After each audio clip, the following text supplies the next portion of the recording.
The 90s were a time for epic hairstyles, slicked back ponies, crazy cornrows, and tight braids. But the damage may be back to haunt you. I've seen a significant uptick in my female patient population, women with hair loss. That hair loss is known as traction alopecia. Result of tight pulling of the hair that's gone on for a period of time, and then many years later, hair can fall out and you can have permanent hair loss. Dr. Scott Boden is a board-certified hair transplant surgeon. He tells Western Mass News he's seeing a troubling problem amongst his patients. Women in their mid-30s that when they were teenagers wore a tight hairstyle because it was popular when they were in high school.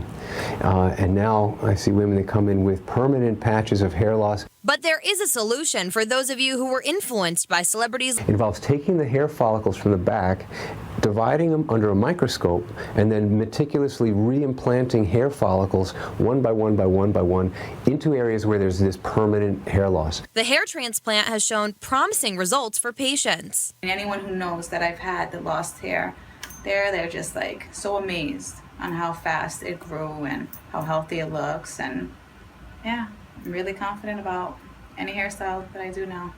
It takes a full year for the hair to fully emerge, but results begin appearing in only a couple of months. The hair that grows can then be treated like normal. You may not realize the damage you're doing to your hair with day-to-day styling, but there are things you can do to help prevent traction alopecia. There's a woman watching who can advise her teenage daughter to say, hey, loosen the braids, loosen the tight ponytail, and then they'll avoid the problem of traction hair loss. So anytime your hair becomes uncomfortable from a braid or ponytail, that's when it's too tight to a point of damage. This is not to suggest that women shouldn't wear ponytails or cornrows or any kind of tight braids. It's just keep them loose. If you're beginning to see hair loss, especially in the area surrounding your face, you may be suffering from traction alopecia.